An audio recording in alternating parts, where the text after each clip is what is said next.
KaraokeBooks. Wuthering Heights. Emily Brontë. Audiobook. Chapter 31. Yesterday was bright, calm, and frosty. I went to the Heights as I proposed. My housekeeper entreated me to bear a little note from her to her young lady, and I did not refuse, for the worthy woman was not conscious of anything odd in her request. The front door stood open, but the jealous gate was fastened, as at my last visit. I knocked and invoked Earnshaw from among the garden beds. He unchained it, and I entered. The fellow is as handsome a rustic as need be seen. I took particular notice of him this time, but then he does his best apparently to make the least of his advantages. I asked if Mr. Heathcliff were at home? He answered, no, but he would be in at dinner time. It was 11 o'clock, and I announced my intention of going in and waiting for him, at which he immediately flung down his tools and accompanied me, in the office of watchdog, not as a substitute for the host. We entered together. Catherine was there, making herself useful in preparing some vegetables for the approaching meal. She looked more sulky and less spirited than when I had seen her first.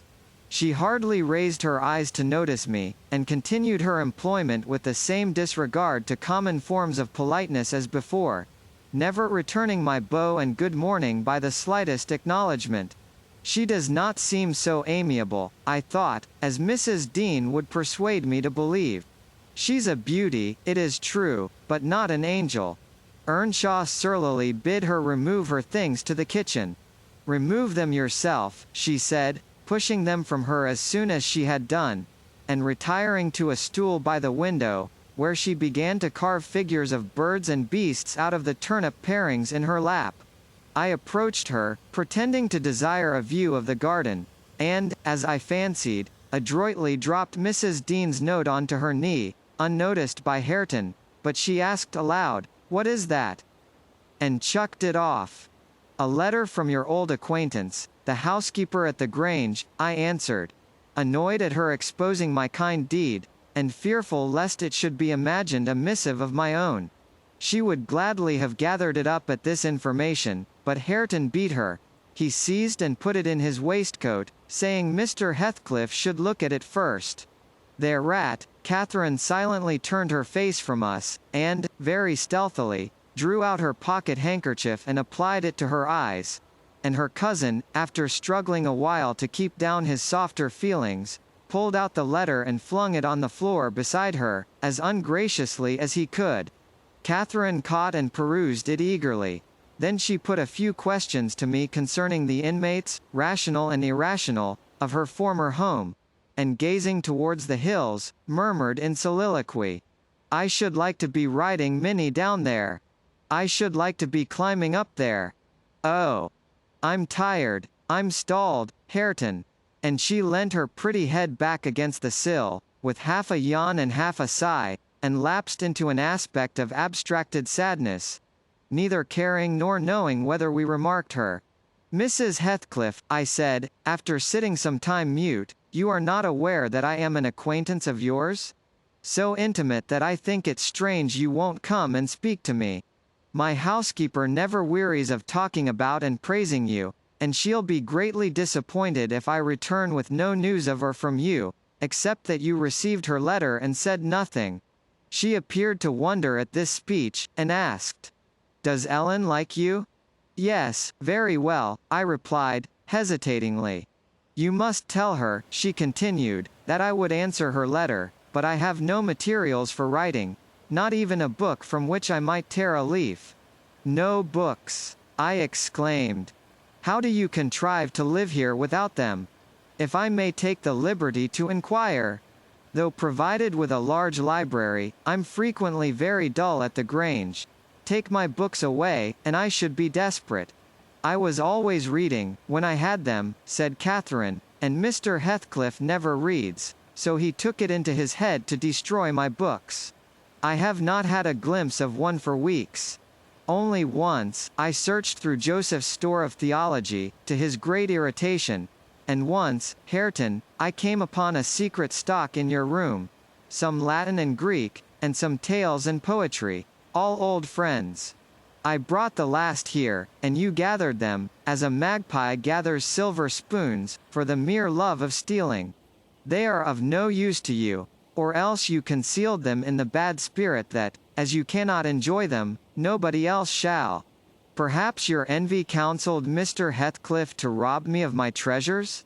But I've most of them written on my brain and printed in my heart, and you cannot deprive me of those. Earnshaw blushed crimson when his cousin made this revelation of his private literary accumulations, and stammered an indignant denial of her accusations.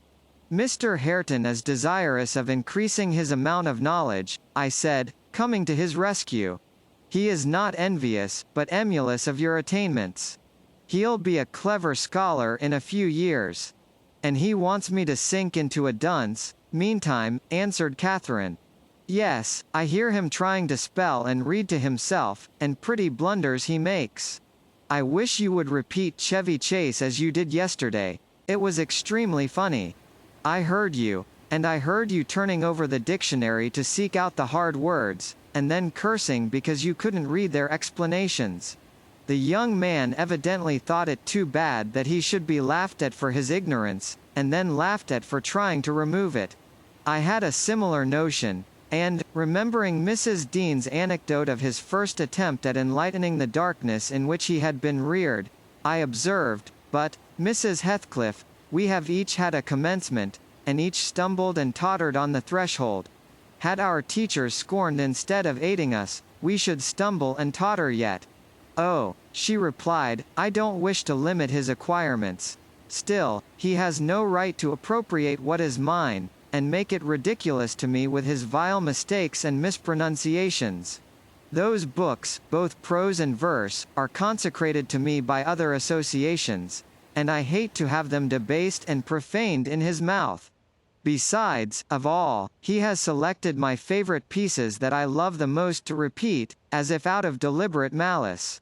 Hareton's chest heaved in silence a minute. He labored under a severe sense of mortification and wrath, which it was no easy task to suppress. I rose, and, from a gentlemanly idea of relieving his embarrassment, took up my station in the doorway, surveying the external prospect as I stood. He followed my example, and left the room, but presently reappeared, bearing half a dozen volumes in his hands, which he threw into Catherine's lap, exclaiming, Take them. I never want to hear, or read, or think of them again. I won't have them now, she answered. I shall connect them with you, and hate them. She opened one that had obviously been often turned over, and read a portion in the drawling tone of a beginner, then laughed, and threw it from her. And listen, she continued, provokingly, commencing a verse of an old ballad in the same fashion. But his self-love would endure no further torment. I heard, and not altogether disapprovingly, a manual cheek given to her saucy tongue. The little wretch had done her utmost to hurt her cousin's sensitive though uncultivated feelings, and a physical argument was the only mode he had of balancing the account, and repaying its effects on the inflictor. He afterwards gathered the books and hurled them on the fire. I read in his countenance what anguish it was to offer that sacrifice to spleen. I fancied that as they consumed, he recalled the pleasure they had already imparted, and the triumph and ever-increasing pleasure he had anticipated from them, and I fancied I guessed the incitement to his secret studies also. He had been content with daily labor and rough animal enjoyments, till Catherine crossed his path. Shame at her scorn, and hope of her approval, were his first prompters to higher pursuits, and instead of guarding him from one and winning him to the other, his endeavors to raise himself had produced just the contrary result. Yes, that's all the good that such a brute as you can get from them, cried Catherine, sucking her damaged lip, and watching the conflagration with indignant eyes. You'd better hold your tongue, now, he answered fiercely. And his agitation precluded further speech. He advanced hastily to the entrance, where I made way for him to pass. But ere he had crossed the door-stones, Mr. Heathcliff, coming up the causeway, encountered him, and laying hold of his shoulder asked, "What's to do now, my lad?" Not, he said, and broke away to enjoy his grief and anger in solitude. Heathcliff gazed after him, and sighed. It will be odd if I thwart myself, he muttered, unconscious that I was behind him. But when I look for his father in his face, I find her every day more. How the devil is he so like? I can hardly bear to see him. He bent his eyes to the ground, and walked moodily in. There was a restless, anxious expression in his countenance. I had never remarked there before, and he looked sparer in person. His daughter-in-law, on perceiving him through the window, immediately escaped to the kitchen, so that I remained alone. I'm glad to see you out of doors again, Mr. Lockwood, he said, in reply to my greeting. From selfish motives partly. I don't think I could readily supply your loss in this desolation. I've wondered more than once what brought you here. An idle whim, I fear, sir, was my answer. Or else an idle whim is going to spirit me away. I shall set out for London next week, and I must give you warning that I feel no disposition to retain Thrushcross Grange beyond the 12 months I agreed to rent it. I believe I shall not live there any more. Oh, indeed, you're tired of being banished from the world, are you? He said. But if you be coming to plead off paying for a place you won't occupy, your journey is useless. I never relent in exacting my due from anyone. I'm coming to plead off nothing about it, I exclaimed, considerably irritated. Should you wish it, I'll settle with you now, and I drew my notebook from my pocket. No, he replied, coolly, you'll leave sufficient behind to cover your debts, if you fail to return. I'm not in such a hurry. Sit down and take your dinner with us. A guest that is safe from repeating his visit can generally be made welcome. Catherine, bring the things in. Where are you? Catherine reappeared, bearing a tray of knives and forks. You may get your dinner with Joseph, muttered Heathcliff, aside, and remain in the kitchen till he is gone. She obeyed his directions very punctually. Perhaps she had no temptation to transgress. Living among clowns and misanthropists, she probably cannot appreciate a better class of people when she meets them. With Mr. Heathcliff, grim and saturnine, on the one hand, and Hareton, absolutely dumb, on the other, I made a somewhat cheerless meal, and bade adieu early. I would have departed by the back way, to get a last glimpse of Catherine and annoy old Joseph. But Hareton received orders to lead up my horse, and my host himself escorted me to the door, so I could not fulfill my wish. How dreary life gets over in that house! I reflected, while riding down the road.